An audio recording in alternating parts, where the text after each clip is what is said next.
Just before we learned that the Congress was voting to cut $40 billion out of the nation's food stamp program, the executive editor of our Springfield News Leader, David Stoffler, announced that he was going to participate in the week-long SNAP challenge, attempting to eat only what he could eat if he were living on food stamps, which on average works out to about $4.50 a day. And I've looked forward to getting updates on David's experience.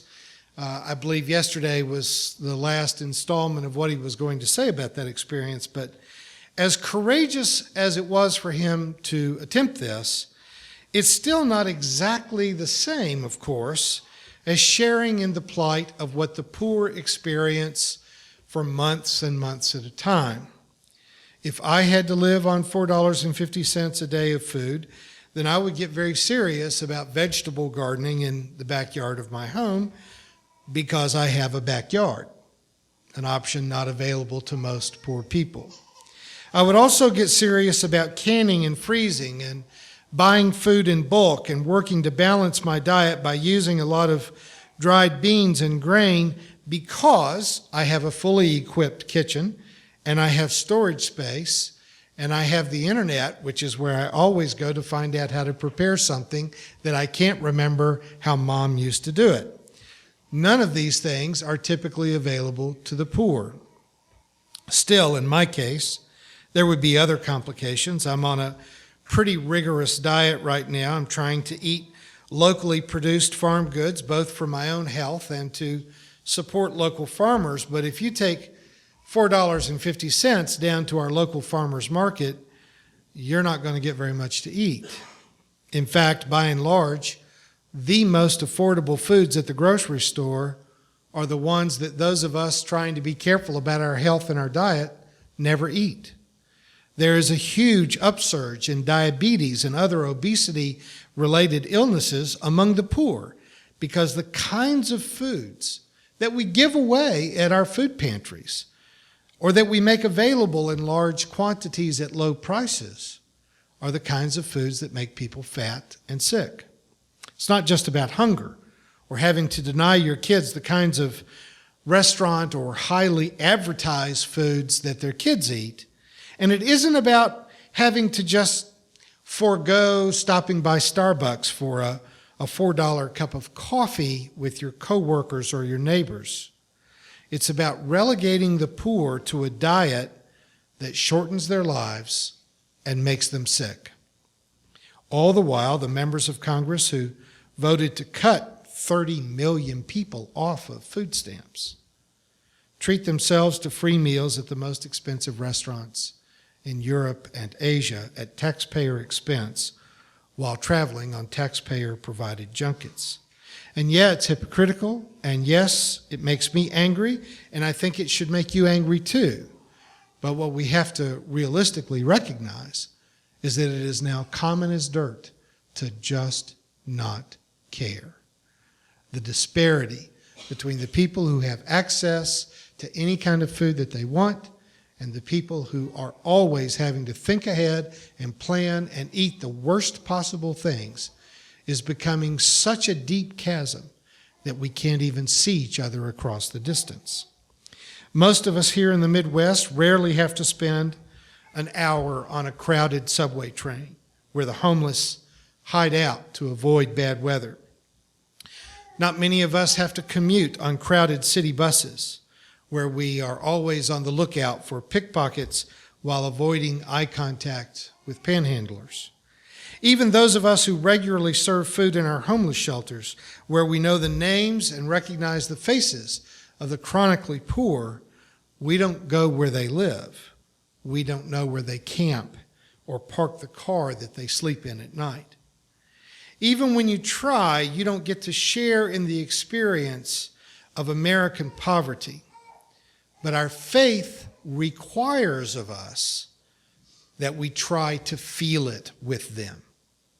Because that's what real compassion is. That's what empathy is.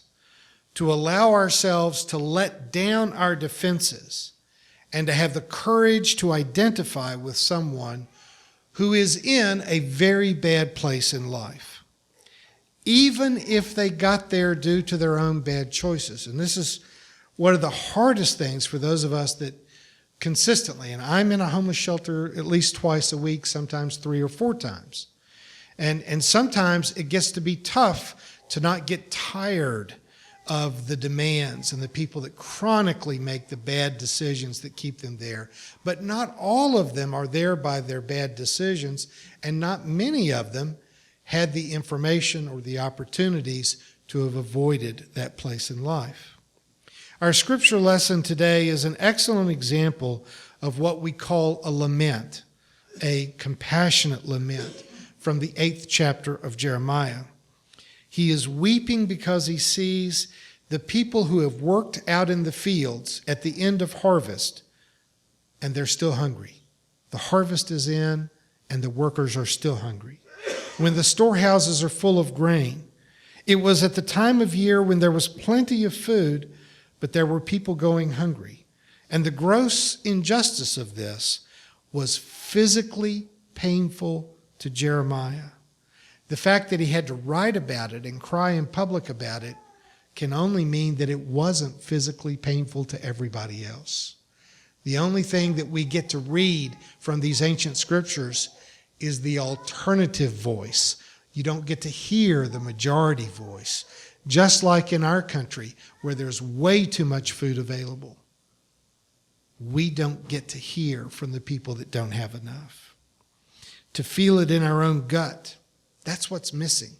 That's what's missing in the debates in Congress. And it's oftentimes what's missing in our churches. There is this attitude of wanting to shame and punish the poor because they're poor, to blame them and to hurt them further.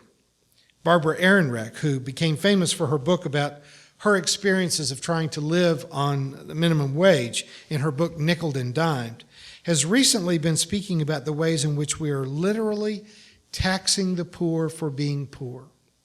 She spoke in Fargo recently, and she was saying that things have gotten much worse in the 20 years since she wrote the book Nickeled and Dimed. 10 million Americans are charged with misdemeanors every year, and the fines and the jail time associated with these are an inconvenience to those of us of middle-class income, but they are oftentimes insurmountable to the struggling poor, who can get charged with a fine of $200 or $300 that they simply do not have. And many of those misdemeanor charges are for things like your teenager being truant from school, that you can be fined because your kid wasn't in school on time, and they may not have even gotten to school because the city buses that they used to transport themselves to school were running late. Some are even made to pay for the cost of their incarceration. They can't pay a fine to avoid going to jail, then they go to jail and they are billed for the cost of having them in jail. And then they can't get another job because they lost their job while they were in jail, and now they have a criminal record. All of which starts to add up to a situation that sounds almost like it came out of a Charles Dickens novel. The way that we are treating the most vulnerable members of our society is becoming so cruel that it's unimaginable. We live in a place right here in Missouri where the estimated living wage, what does it take you to pay rent on an inexpensive apartment, to buy food, and have transportation to work and basic health care? It's estimated that what it costs to live here is about $17 an hour, but the minimum wage is just over $7 an hour, less than half. So we put people into a situation that absolutely mathematically cannot work. It cannot be made to work. And then we tell them, don't drink, don't use drugs, don't steal, don't commit petty crimes. And if you do, we will take a fine of several $100s from you out of your extra income. Then when I bring up the subject of raising the minimum wage, the immediate response from many of my readers is that to raise the minimum wage will hurt the economy. And I wish I could shout back through the newspaper, whose economy will it hurt? If you're trying to live on the minimum wage, your economy can't get much worse than that. So whose economy does it hurt?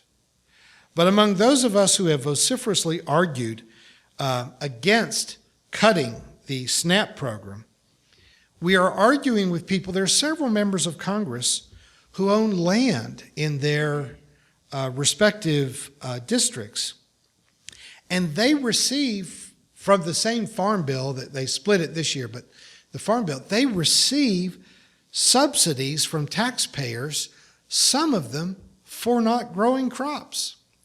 Stephen Fincher of Tennessee, who voted to cut the SNAP program to the bone, has himself, just him, received $3.5 million in taxpayer-funded farm subsidy gifts just over the last 8 years. Now, I understand subsidies that keep family farms in operation to feed the nation. I do not understand making someone a millionaire because they happen to have inherited land, and make them a millionaire by taking away food from the next generation of people who are going to build the houses and pave the roads and maintain the bridges and take care of the elderly in nursing homes, that we take food off of their table in order to make the landed aristocracy nasty rich. I would like to tell Stephen Fisher exactly what I think he deserves. My comments, however, are being recorded, so I will refrain.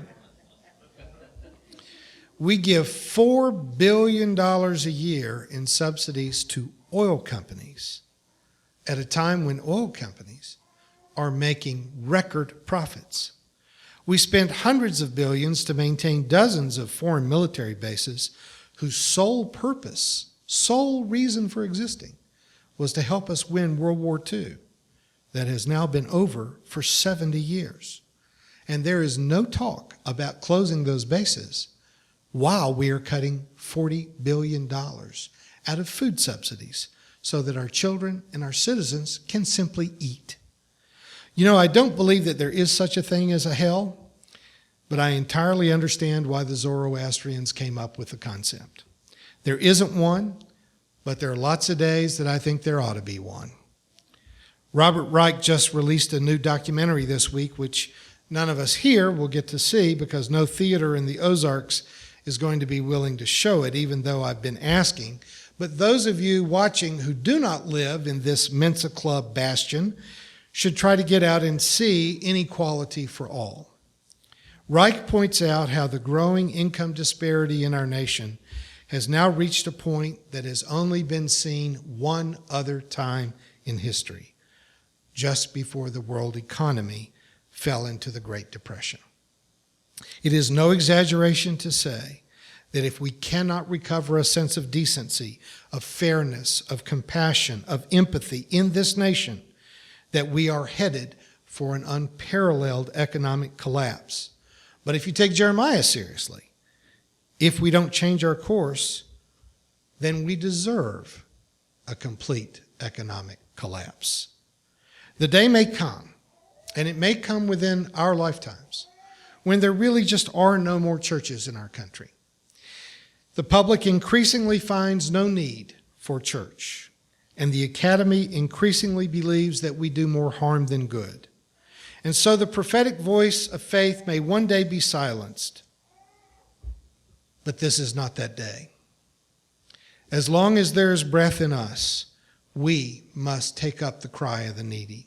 We must speak in the halls of government where the poor are not often heard. We will continue to take healthy food to the hungry every week, but we must also work to make it possible for them to obtain a decent job with a living wage so that one day they no longer need for us to bring food to them.